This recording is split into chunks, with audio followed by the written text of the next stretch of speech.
basically যে আমাৰ self help গ্ৰুপত যিসকল মহিলা আছে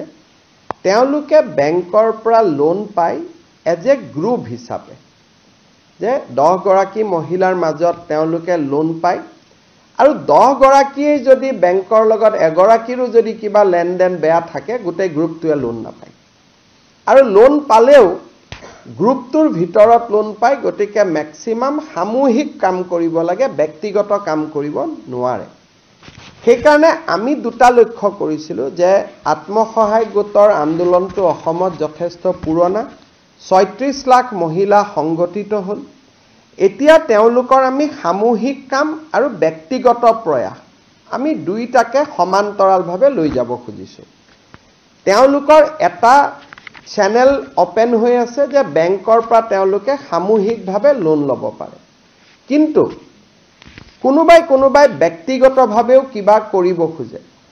তেওঁলোকৰ কাৰণে আমি এখন আঁচনি নিৰ্মাণ কৰিছিলো মহিলা মুখ্যমন্ত্ৰী মহিলা উদ্যমিতা আঁচনি আৰু মই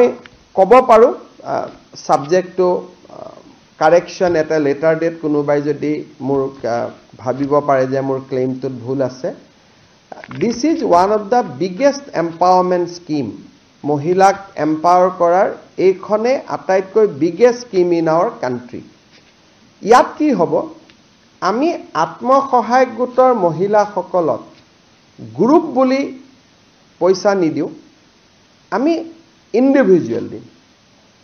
Tamre 10 goraki member thakile 10 goraki ke ami individually prothombar ami 10000 toka di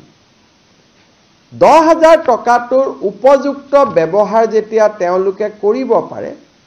দ্বিতীয়বাৰ আমি তেওঁলোকক 25000 টকা দিম তাৰে 12500 চৰকাৰে দিব 12500 বেংকৰ পৰা আমি লৈ দিয়াৰ ব্যৱস্থা কৰিম যত নেকি ক্ৰেডিট গ্যাৰান্টি স্কিম চৰকাৰে কৰিব যাতে বেংকৰো ক্ষতি নহয় আৰু থাৰ্ড ইয়াৰত আমি তেওঁলোকক 50000 টকালৈকে লৈ যাব খুজো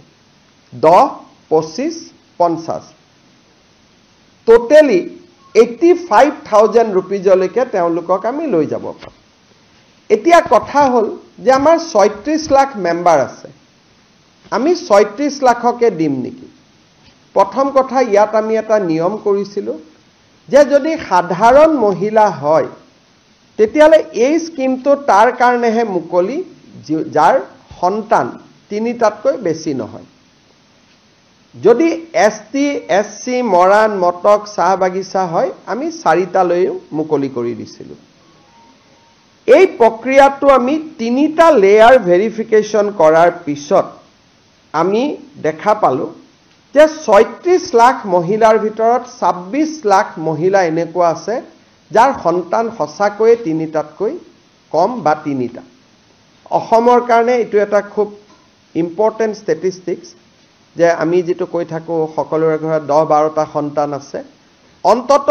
এটা প্ৰমাণিত হল যে আত্মসহায়ক গোটত কোনোবা যদি হুমাইছে তেওঁৰ অকল অৰ্থনৈতিক ইনকামে হোৱা নাই সোশিয়াল ট্ৰান্সফৰমেশন এটাও হৈছে এইটো এটা আমাৰ বহুত ডাঙৰ শিক্ষা এটা এবাৰ আমি দেখিলো আৰু খুব 3টা লেয়াৰৰ আমি চেক কৰাৰ পিছত 36 লাখৰ ভিতৰত প্ৰায় 29 লাখ মহিলা এনেকুৱা নিৰ্বাচিত হল যাৰ সন্তান 3 এসটি এসসি মৰাণ মটক চাহ বাগিচা হলে 4তকৈ কম আছে ইয়াত দুটা আৰু আমি ইম্পৰ্টেন্ট পইণ্ট লগাইছিলো যে মহিলা উদ্যমিতা কৰিব কিন্তু ঘৰত যদি ছোৱালীক স্কুলত নপঠোৱাকৈ ৰাখি থৈ দিয়ে তেতিয়ালেতো তেওঁক উদ্যমী মহিলা বুলি আমি ক'ব নোৱাৰো গতিকে সেকেন্ড আমি চেকআপ কৰিছিলো যে মহিলা গৰাকী লৰা ছোৱালী স্কুলত গৈছে নে নাই বিশেষকৈ ছোৱালীজনী যদি লৰা আৰু ছোৱালী যদি স্কুলত যোৱা নাই বিশেষকৈ ছোৱালীজনী যোৱা নাই তেওঁ এই আঁচনিখনৰ বাবে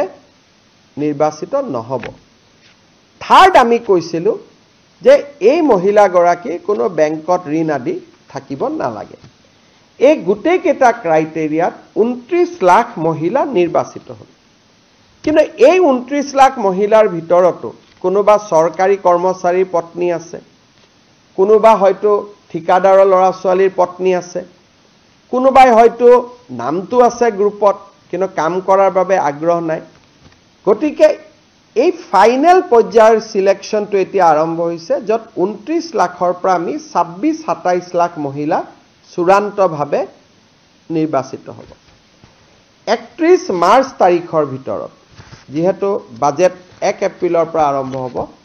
31 মাৰ্চৰ ভিতৰত আমি 29 লাখৰ পৰা ফাইনেল যেটো চেকিং সৰকাৰি কৰ্মচাৰী পত্নী সৰকাৰি কৰ্মচাৰীও তৃতীয় আৰু চতুৰ্থ শ্ৰেণীটো আমি লব দিছো যে তৃতীয় আৰু চতুৰ্থ শ্ৰেণী যদি হয় তেওঁলোকে লক কোনো আপত্তি নাই দ্বিতীয় আৰু প্ৰথম শ্ৰেণীক আমি মাইনাস কৰিছো ঘৰত যদি বাস ট্ৰেক্টৰ আছে সেইটো আমি মাইনাস কৰিছো তিনিচকীয়া বাহন আমি মাইনাস কৰা নাই চাৰিচকীয়া বাহন মাইনাস কৰিছো এনেকে খুব লিবাৰেল সিস্টেমেদি আমি 29 লাখৰ পৰা কিমান কমে আমি চাম হয়তো 1 লাখো কমিব পাৰে 1.5 লাখো কমিব পাৰে হয়তো 50,000ও কমিব পাৰে কিন্তু যিয়ে নহক কিয় 31 মাৰ্চত এই তালিকাখন আমি সমাপ্ত কৰিম ফাইনালি আমি আপলোড কৰিম যে এইখনে হিতাধিকাৰীৰ তালিকা 31 মাৰ্চটো খালি যাব আমিও ব্যস্ত থাকিম 1 এপ্ৰিল তাৰিখৰ পৰা নতুন বাজেট আৰম্ভ হ'ব 1 এপ্ৰিল তাৰিখে বিহালী বিধানসভা সমষ্টিত আমি প্ৰথম হিতাধিকাৰীসকলক এই আঁচনিৰ প্ৰথম 10,000 টকাৰ কিস্তি প্ৰদান কৰিম বিহালী সমষ্টিত 23,000 মহিলা এই আঁচনিটোৰ বাবে ইতিমধ্যে নিৰ্বাচিত হৈছে আৰু এই 23,000 মহিলাক আমি একোখনকৈ চেক দি আমি তেওঁলোকক হিদিনাখনে সভাতে আমি তেওঁলোকক চেক এখন দি দিম আৰু চেক আমি কিয় দিছো কেতিয়াবা বেংকত গৈ টকা পৰি থাকে কেওয়াইসি নকৰে কিবা নকৰে চৰকাৰৰ লছ হয় আৰু মহিলা গৰাকীয়েও টকা নাপায় চেকখন পালে অন্তত মহিলা গৰাকীয়ে বেংকত ফিজিক্যালি চেকখন লৈ গলে তেওঁ একাউণ্টত যদি কেওয়াইসি আদি হৈও থকা নাই কেওয়াইসি আদি কৰি ল'ব পাৰিব তাৰ পিছত প্ৰত্যেক মাহত আমি এখন তালিকা দিম বাতৰি কাকতত প্ৰত্যেক মাহত 10-15টা সমষ্টিত আমি এই ধৰণে একোটা ফাংচন কৰি আমি এই পুঁজিটো বিতৰণ কৰি গৈ থাকিম আৰু ইয়াৰ সমান্তৰালভাৱে মহিলাসকলক আমি 3 দিনীয়াকৈ এটা প্ৰশিক্ষণো দি গৈ থাকিম যতে প্ৰশিক্ষণ শেষ হয় তাতে আমি আপোনালোকে ক'ব পাৰে যে 10টা সমষ্টি কেনেকৈ নিৰ্বাচিত হ'ব অৰ্থাৎ যতে প্ৰশিক্ষণ শেষ হয় তাতে আমি টকাটো দিয়াৰ আৰম্ভ কৰিম আমাৰ বাজেটৰ এইটো প্ৰথম এনাউন্সমেন্ট আমি পূৰণ কৰিবৰ কাৰণে গৈ আছো এইবাৰ সাধাৰণতে বাজেট পূৰণ কৰোতে সময় লাগে এইবাৰ আমি 1 এপ্ৰিলৰ পৰা আমি টাৰ্গেট লৈছো যাতে 1 এপ্ৰিলৰ পৰা আমি কামখিনি কৰিব পাৰো আৰু এইটো এটা অসমৰ ইতিহাসত অৰুণোদয়ৰ পিছত ওমেন এম্পাৱাৰমেন্টৰ এইটো আটাইতকৈ ডাঙৰ স্কিম কাৰণ এই স্কিমটোত নগৰৰ এতিয়া মই গাঁৱৰ সংখ্যাটো কলো কিন্তু নগৰৰ মহিলাসকলো ইয়াত আছে 3,200 কোটি টকা ৰাজ্য চৰকাৰে এইবাৰ এই আঁচনিটোত খৰচ কৰিব মুখ্যমন্ত্ৰীৰ মহিলা উদ্যমিতা আঁচনি